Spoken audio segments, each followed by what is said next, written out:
Beryl is a middle-aged swordsman who runs a dojo in the middle of nowhere and lives a peaceful life. One day while he is training, his father turns to him and says he really wishes he had some grandkids to look after. It's been years since Beryl took over as the instructor here, but he still is maidenless as he was before. Beryl says he's been too busy with the family dojo to think about having kids, but his dad still wants him to at least try. He even suggests that Beryl should try raising up one of his female students so he can get married, but for ethical reasons he refuses. This dojo has been in Beryl's family for generations, and he has been diligently working as the instructor here ever since he took over from his father. Once he dreamed of achieving great things, like becoming a famous swordmaster. But while he is definitely a better swordsman than the average person, he doesn't think his skills are worthy of the swordmaster title. With that said, he thinks of himself as a good teacher, since many of his students have gone on to become successful swordsmen after graduating. Once practice is over for the day, Beryl goes home to have dinner with his parents. But his dad is still insisting that he get married already.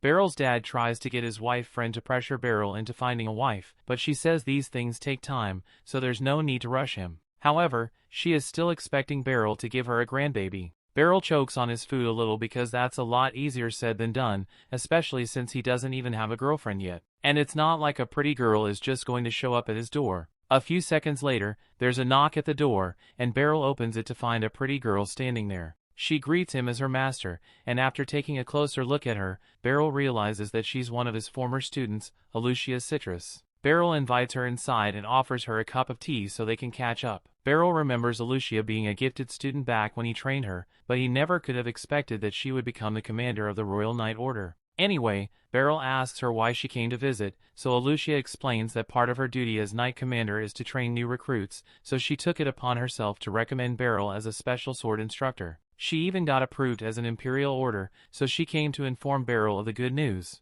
Beryl never asked to become an Imperial instructor, so he considers declining the offer, but his dad tells him that people can get executed for disobeying an Imperial Order, so he can't just ignore it. Alucia assures Beryl that he won't be killed if he refuses the offer, but he would probably face severe consequences for it, so he had better just go along with it. She already has a carriage waiting to take them to the capital, so they can leave now, and tomorrow she'll give him the details of his new job. Beryl can't believe Alucia expects him to leave right now, but his dad is already on board with the idea, so he wishes Beryl good luck and tells him to find a wife for himself while he's in the capital. In fact, he says Alucia would make a great wife for Beryl, but Beryl tells him to stop saying stuff like that because it's making Alucia uncomfortable. There's way too much of an age gap for him and Alucia to become a couple, but Alucia mumbles under her breath that she wouldn't mind. Anyway, Beryl doesn't want to find out what the severe consequences are, so he agrees to the offer and accompanies Alucia to the capital. While the two of them are sitting in the carriage, Beryl notices that Alucia is still using the sword he gifted to her.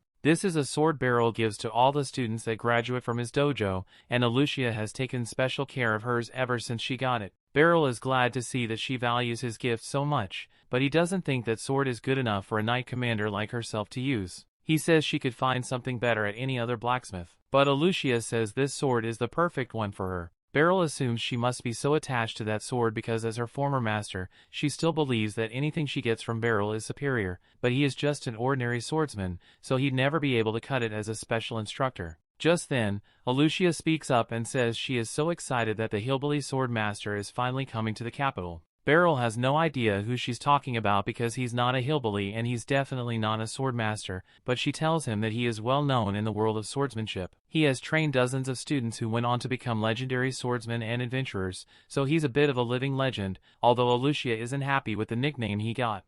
Beryl finds the story interesting, but he's convinced that Alucia is the only one who thinks of him as a swordmaster. Soon they arrive at the royal capital, so Alucia drops Beryl off at an inn so he can rest, and she says she'll come pick him up tomorrow morning. The next day, Alucia takes Beryl to the castle and introduces him to the Knight's Order. She informs all the recruits that Beryl is so strong that even she would be no match for him, so they should feel honored to have such a skilled man as their teacher. However, a couple of the knights don't think Beryl deserves to be in such a high position, and one of them is particularly unhappy about this. A little while later, Beryl is talking with Alucia in the halls, and she's congratulating him for officially becoming a special instructor. She tells him only needs to come in to train the recruits 3 or 4 times a month, so it shouldn't interfere too much with his usual lessons at the dojo. Just then, a girl comes running up to Beryl, and she's so excited to see her master again that she can hardly contain herself. Her name is Karuni, and she was a student at Beryl's dojo 2 years ago. He recalls that her dream was to join the Knight's Order, so he's glad to see that she actually made it happen. Although Kuruni is still only a trainee, so she's still got a lot of work to do before she can become a proper knight. With that said, she is happy that she'll get to train under Beryl again, and the same goes for Lucia. Later that day, Beryl returns to his home, but as he opens the door, he finds that yet another one of his students has come to pay him a visit. His name is Randrid, and he came to introduce Beryl to his wife and newborn child. Beryl is happy to see that Randrid is doing well, but his father cuts him off and says Beryl shouldn't bother coming home until he has a wife and kid like Randrid over here. Speaking of Randrid, after graduating from Beryl's dojo, he went on to become a platinum rank adventurer, but now that he has a child, he wants to retire and move back into the village. Platinum rank is pretty hard to achieve, so Beryl is surprised that Randrid is willing to give it up so easily. But that again, being an adventurer is dangerous works, so he probably doesn't want to risk it while he has a child to take care of. While he's here, Randrid promises to do his best to run the dojo, but Beryl has no idea what he's talking about. Beryl's father tells him that since Randrid is decently skilled, he can take over as the dojo's instructor, and that means Beryl won't have to stay here anymore. So his father is kicking him out, even though Beryl owns this house. The next day, Beryl explains the whole situation to Lucia and explains that he needs to find a house here in the city. The inn he slept at yesterday was a little too luxurious for him to stay there permanently, so he wants to find a place that's more affordable, and Lucia is more than happy to help him look. She asks him if he'd like to come and live at her house, but Beryl doesn't think that would be appropriate, so much to Lucia's disappointment, he turns her down. Lucia then asks him if he would like to get some food with her since it's lunchtime, and Beryl is fine with that, so they start heading for a restaurant. However, while they are walking, someone calls Lucia Shingles for walking around town with a man and calling him master without a second thought. The girl and Lucia seem to have an unpleasant history together, and the girl thinks it is outrageous that a proud knight commander would be running around with a random man. Beryl has been trying to hide his face so he can avoid conflict, but the girl wants to see his face, so she pulls the map down, and as soon as she recognizes Beryl, she calls him master too. Beryl is confused by this because he has no idea who she is, so she reminds him that her name is Serena, and he once saved her and taught her how to use a sword. It takes a while for Beryl to remember, but he eventually recalls finding an injured girl 20 years ago. He took her and nursed her back to health and eventually taught her how to fight, but he hadn't seen her in over a decade, so he's pleasantly surprised to see that she's a black rank adventurer. Serena apologizes for not visiting Beryl all these years, but she's also curious as to why he is suddenly in the royal capital. Lucia explains that Beryl has been appointed as a special instructor for the Knight's Order, so he is moving to the capital, and she is here to help him find a suitable inn. However, Serena says she'd be much better at finding accommodations because as an adventurer, she was used to staying in inns. Serena and Lucia start arguing over who gets to go house hunting with Beryl, and Beryl has no idea why the two hate each other so much, but with their help, he eventually manages to find an inn that suits him. He thanks both of them for their help, but he asks them to please stop arguing with each other for his sake,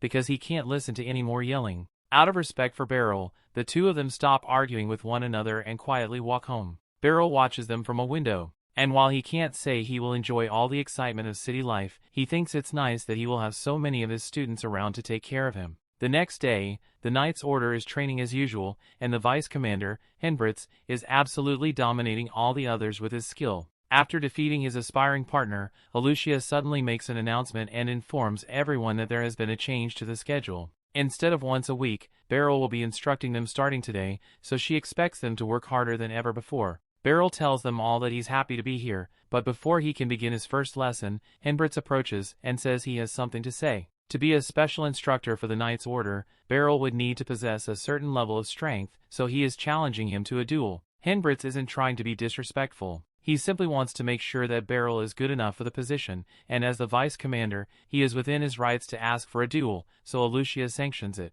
Beryl really wishes she would stop agreeing to things on his behalf. But since Henbritz challenged him, he has no choice but to get ready for the duel. Henbritz is sure that Lucia only thinks highly of Beryl because he was her instructor when she was a kid. But that doesn't mean Beryl is cut out to be a special instructor for the Knight Order, so Henbritz is going to prove that by defeating Beryl right now. Beryl agrees with Henbritz because he doesn't think he's good enough for this job, but it would look bad for Lucia if the man she recommended lost easily, so he decides to do his best against Henbritz. The duel commences and Henbritz charges in to attack Beryl. Beryl begins parrying the attacks, and he is amazed by the sheer power and speed that Henbritz possesses. But he knows that if he can deflect one of the strikes just right, then it will leave Henbritz wide open and he can close in for a strike. That's exactly what he does, and Henbritz is left speechless because in a real battle he definitely would have died just now. That counts as a point for Beryl, so the two of them return to their starting positions and Henbritz begins attacking again. Beryl still can't believe how strong Henbritz is, but all his moves are predictable, so it was pretty easy for him to parry.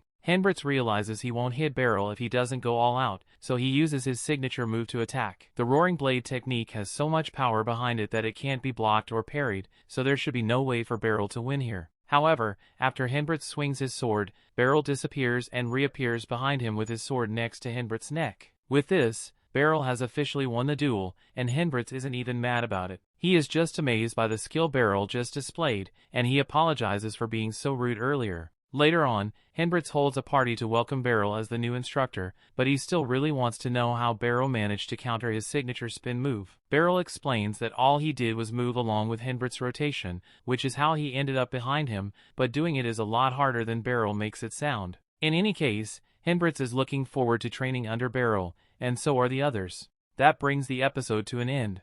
Thanks for watching. Want next part? Subscribe the channel and turn on notification bell.